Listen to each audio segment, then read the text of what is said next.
Astaghfirullah. Assalamualaikum warahmatullahi wabarakatuh. Alhamdulillahi wassalatu wassalamu ala rasulillah wa ala alihi wa sahbihi wa mawalah wa la hawla wa la quwata illa billahi wa ba'du. Alhamdulillah wa syukrulillah wa la hawla wa la quwata illa billahi wa ba'du. Faedah menjelang siang tentang sebuah pertanyaan yang sering disampaikan. Ustadz, saya sudah berusaha untuk bertobat, tetapi tidak bisa juga. Ketika saya berhenti dari maksiat, ternyata saya ulang lagi maksiat tersebut. Bagaimana caranya supaya kita mudah untuk bertobat kepada Allah Subhanahu wa ta'ala? Itulah pertanyaan yang sering dilontar. Ma'asyiral muslimin yang dimuliakan Allah Subhanahu wa ta'ala. Pertama, masalah dosa ini adalah masalah yang sangat membahayakan bagi kehidupan kita, karena madaratnya bukan hanya kepada individu tapi juga kepada masyarakat. Tetapi masalahnya, setiap manusia, saya atau Anda atau siapapun, pasti akan terjerumus kepada apa yang disebut dengan dosa dan maksiat. Cukuplah sabda Nabi SAW yang mengatakan, kullu bani Adam khata' wa khairul khata'ina tawwabun. Setiap anak Adam itu pasti melakukan salah, melakukan dosa, melakukan maksiat, dan sebaik-baik orang yang berbuat dosa ataupun maksiat adalah segera untuk bertobat kepada Allah Subhanahu wa ta'ala. Ma'asyiral muslimin yang dimuliakan Allah Subhanahu wa ta'ala, tentu langkah yang pertama adalah pahami satu ayat di dalam surah Ar-Ra'd ayat 11. Innallaha la yughayyiru ma biqaumin hatta yughayyiru ma bi anfusihim. Allah Subhanahu wa ta'ala tidak akan merubah sebuah kaum sampai kaum tersebut yang merubah diri mereka sendiri. Artinya, tobat itu harus berasal dari dalam. Niat yang kuat bahwa kita akan berubah, kita akan bertobat kepada Allah Subhanahu wa ta'ala. Sebab kalau tidak ada niat untuk melakukan tobat, maka percuma saja tobat itu. Karena tobat itu harus disertakan dengan azam, dengan niat yang kuat bahwa kita akan berubah, kita akan bertobat kepada Allah Subhanahu wa ta'ala. Dan itu bisa kita lakukan setiap malam sebelum kita tidur. Cobalah kita hadapkan wajah kita kepada Allah Subhanahu wa ta'ala bahwa saya harus berubah, saya harus bertobat. Kemudian juga bangunlah sepertiga malam, karena itu waktu yang sangat luar biasa mustajab, di mana Allah Subhanahu wa ta'ala berfirman kepada hamba-hambanya pada setiap waktu itu, man yad'uni fa astajibalah, wa man yas'aluni fa u'tiyah, wa man yastaghfiruni fa aghfirlah. Siapapun yang berdoa kepadaku, kata Allah, kabulkan doa-doanya. Siapapun yang meminta kepadaku, kata Allah, kuberikan permintaannya. Dan siapapun yang meminta ampun akan dosa-dosanya, maka kuampuni dosa-dosanya. Maka bangunlah di sepertiga malam. Cobalah Anda melaksanakan sholat tahajud, kemudian menengadahkan tangan ke langit, minta kepada Allah Subhanahu wa ta'ala agar dosa-dosa kita diampuni dan kita dirubah menjadi yang lebih baik lagi. Ma'asyiral muslimin yang dimuliakan Allah Subhanahu wa ta'ala, kita tahu bahwa Penyebab kita tidak bisa meninggalkan dosa di belakangnya adalah syaitan, kemudian juga hawa nafsu, dan juga teman-teman yang buruk. Oleh karena itulah lawanlah 3 perkara ini. Pertama, syaitan. Lawan syaitan dengan membaca Al-Quran. Teruslah Anda membaca Al-Quran, berdoa dan berzikir, karena Allah Subhanahu wa taala mengatakan istahwadha alaihimus syaitan fa'ansahum dzikrallah. Syaitan telah menguasai mereka, lalu menjadikan mereka lupa untuk mengingat Allah Subhanahu wa taala. Maknanya ketika kita senantiasa mengingat Allah Subhanahu wa taala, maka syaitan akan menghindar dari kita. Termasuk juga melawan hawa nafsu dengan terus berzikir, karena Allah Subhanahu wa taala mengatakan ala bi dzikrillahi tatmainnul qulub. Ingat, dengan zikir kepada Allah hati kita akan tenang, hati kita akan lapang, syaitan akan jauh dari kita, dan hawa nafsu pun akan tertekan dengan mengingat selalu zikir kepada Allah Subhanahu wa taala. Kemudian juga tak lupa teman yang baik. Carilah teman yang baik. Kalaupun tidak ada teman yang baik di lingkungan kita, maka tidak ada teman yang baik melebihi Al-Quran. Tidak ada teman yang baik melebihi Al-Quran. Maka bertemanlah dengan Al-Quran, membaca Al-Quran, terutama surah yang bisa syaitan lari darinya, seperti surah Al-Baqarah, ayat kursi, muawwidhataini. Teruslah baca, karena dengan itulah maka insyaallah biidznillah kita akan berubah. Ma'asyiral muslimin yang dimuliakan Allah Subhanahu wa taala, tentu yang lebih penting daripada itu adalah meminta kepada Allah Subhanahu wa taala dengan permintaan yang jujur. Memang kita ingin berubah, kita ingin berusaha keras untuk menjauhi maksiat. Tanamkan kejujuran dalam hati kita, niat yang benar bahwa kita akan berubah. Kemudian juga kalau kita melakukan maksiat, sebisa mungkin segera bertobat.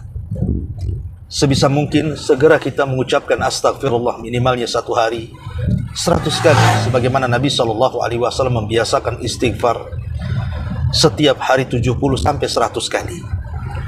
Dan tak kalah pentingnya juga, kalau kita melakukan kemaksiatan kepada Allah Subhanahu wa taala, maka ganti maksiat itu dengan amal saleh.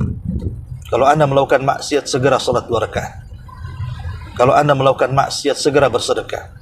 Kalau Anda melaksanakan maksiat, segera Anda melakukan amal-amal saleh dan ketaatan kepada Allah Subhanahu wa taala. Amal apa saja, supaya mengiringkan dosa dengan perbuatan baik, dan itu bisa menghapusnya.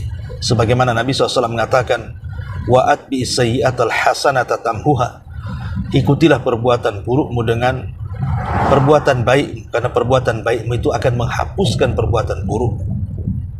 Kemudian juga yang lebih penting daripada itu adalah merasa malu dengan Allah Subhanahu wa taala. Karena begini, ada orang-orang yang melakukan dosa, mereka terang-terangan melakukan dosa, tetapi kebanyakan manusia melakukan dosa itu sembunyi-sembunyi. Karena dosa itu, sebagaimana Rasul mengatakan, wal ithmu haka fi sadrika wa karihta an yattali alaihin nas. Dosa itu sesuatu yang Anda sembunyikan dan Anda benci kalau seandainya manusia mengetahui perbuatan dosa kita. Sebagaimana kita melakukan dosa, malu kalau seandainya manusia memandang kita, melihat kita, mengetahui kita. Maka robahlah dengan kebaikannya. Kenapa kita tidak merasa malu dengan Allah Subhanahu wa ta'ala yang senantiasa mengawasi kita, yang senantiasa melihat kita? Sebagaimana seorang laki-laki datang kepada Ibrahim ibn Adham rahimahullahu ta'ala mengatakan, ya Imam, apakah saya boleh melakukan dosa? Maka Ibrahim ibn Adham mengatakan, silahkan saja Anda melakukan dosa, tetapi lakukan 5 perkara. Pertama, silahkan Anda melakukan dosa, tapi jangan di bumi Allah Subhanahu wa ta'ala. Yang kedua, silahkan Anda melakukan dosa, tapi carilah tempat yang Allah tidak tahu di situ. Kemudian yang ketiga, silahkan Anda melakukan dosa, tapi jangan pernah memakan rezeki Allah Subhanahu wa ta'ala. Kemudian yang keempat, silahkan Anda melakukan dosa, tapi kalau datang malakul maut, tolaklah malakul maut itu supaya Anda ada kesempatan untuk bertobat. Dan yang terakhir, silahkan Anda melakukan dosa kalau Anda bisa mengusir malaikat Zabaniyah yang akan membawa Anda ke dalam neraka. Dan lima-limanya mustahil, tidak mungkin kecuali dengan meninggalkan dosa. Ma'asyiral muslimin yang dimuliakan Allah Subhanahu wa taala, tentu yang terakhir, jangan pernah putus asa dari rahmat Allah Subhanahu wa taala. Karena Allah Subhanahu wa taala mengatakan, la taqnatu min rahmatillah, innallaha yaghfiru dzunuba jami'ah. Jangan putus asa dari rahmat Allah Subhanahu wa taala. Karena Allah Subhanahu wa taala mengampuni semua dosa. Sehingga ada seseorang yang bertanya kepada Al-Hasan Al-Basri rahimahullahu ta'ala, ketika dia mengatakan bahwa saya malu untuk bertobat karena senantiasa melakukan dosa, berhenti melakukan lagi, sehingga dia mengatakan saya malu untuk bertobat kepada Allah Subhanahu wa ta'ala. Maka kata Hasan Al-Basri rahimahullahu ta'ala, kalau seandainya Allah Subhanahu wa ta'ala tidak mengutus syaitan kepadamu, itu sudah cukup memasukkan engkau ke dalam neraka. Artinya putus asa dari rahmat Allah Subhanahu wa taala itu lebih besar dibandingkan Anda melakukan dosa itu sendiri. Oleh karena itulah maka jangan pernah putus asa dari rahmat Allah Subhanahu wa taala, karena Allah yang meminta kita untuk bertobat. Wallahu yuridu an yatuba alaikum. Allah yang menghendaki agar kalian bertobat kepada Allah Azza wa Jalla. Sehingga jangan pernah putus asa dari rahmat Allah Subhanahu wa taala. Ma'asyiral muslimin yang dimuliakan Allah Subhanahu wa taala, dari sini maka niatlah dengan niat yang benar, punya azam untuk bertobat kepada Allah, lakukan setiap Anda hendak tidur. Kemudian yang kedua, bacalah Al-Quran dan jadikan Al-Quran sebagai teman terbaik untuk kita. Kemudian teruslah berdoa, terutama di tempat-tempat yang sangat mustajab, di sepertiga malam, di antara adzan dan qomat, ketika hari Jumat setelah asar sampai maghrib, atau di tempat-tempat yang boleh jadi mungkin mustajab doanya, seperti Anda bisa melakukan umrah atau haji, atau di tempat-tempat yang mustajab. Kemudian juga teruslah kita meminta kepada Allah Subhanahu wa taala dan merasa malu kalau kita berbuat dosa, dan bersegelar bertobat setiap kita melakukan maksiat. Kemudian gantilah apa yang sudah kita lakukan dari dosa dengan amal soleh kita.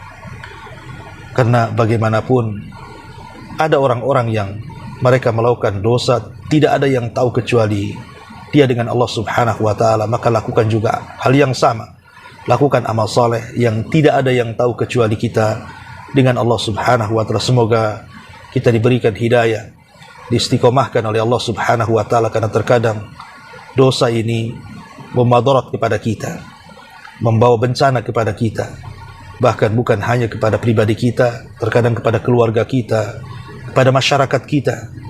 Dan tentunya lihatlah akibat orang-orang yang melakukan dosa sebagaimana digambarkan dalam Al-Quran. Kita disuruh untuk melihat akibat-akibat orang-orang yang melakukan dosa. Lihat bagaimana Fir'aun ketika melakukan dosa, Allah tenggelamkan. Lihat bagaimana Qarun ketika melakukan dosa, Allah pendamkan ke dalam dasar bumi, dia dan seluruh kekayaannya. Lihat bagaimana Namrud yang melakukan dosa, Allah azab selama bertahun-tahun dengan bersarangnya nyamuk di otaknya, sampai akhirnya Allah binasakan dia. Lihat pula kaum Ad, lihat pula kaum Samud, lihat kaum Sodom, lihat kaum Syuaib, dan begitu seterusnya. Bagaimana akibat orang-orang yang melakukan dosa. Allah Subhanahu wa ta'ala terkadang memberikan kes azab mereka di dunia, ataupun kalau seandainya mereka selamat dari kes azab di dunia, ingat bahwa ada perhitungan kelak pada hari kiamat. Neraka sudah menunggu kita, azab sudah menunggu kita. Ma'asyiral muslimin yang dimuliakan Allah Subhanahu wa ta'ala, maka seorang mukmin, kata Nabi SAW, hendaklah melihat dosa seperti Anda duduk di bawah gunung yang akan hancur.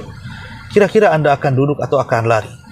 Tentu jawabannya akan lari, karena takutnya kita dari dosa. Tapi orang fasik, orang fajir, yang mereka melakukan dosa seperti mengusir lalat di batang hidung kita. Terkadang kita mengusirnya dan dia datang lagi. Itulah terkadang orang-orang fajir. Hanya niat sesaat untuk bertobat, tapi kemudian kembali lagi. niat sesat untuk bertobat kemudian kembali lagi. Tapi seorang mukmin tidak demikian. Dia betul-betul berazam untuk tidak kembali kepada maksiat yang sama. Bahkan kalau bisa, dia tidak melakukan dosa seperti bayi yang baru dilahirkan. Tidak ada dosa sama sekali. Itulah keinginan kita, sehingga kita datang menghadap Allah Subhanahu wa ta'ala dengan membawa hati yang selamat. Yauma la yanfa'u malun wala banun illa man atallaha biqalbin salim. Semoga kita termasuk orang-orang yang diterima tobat kita, menghadap kepada Allah Subhanahu wa ta'ala tanpa dosa, dan Allah Subhanahu wa ta'ala mencintai kita, karena tidaklah Allah mencintai kita kecuali karena tobat kita kepada Allah. Bahkan Allah bangga dan senang apabila melihat hambanya yang bertobat kepada Allah Subhanahu wa ta'ala. Semoga kita diberikan taufik untuk mudah bertobat kepada Allah Subhanahu wa ta'ala. Subhanakallahumma bihamdika asyhadu an la ilaha illa anta astaghfiruka wa atubu ilaik. Allahu ta'ala alam. Assalamualaikum warahmatullahi wabarakatuh.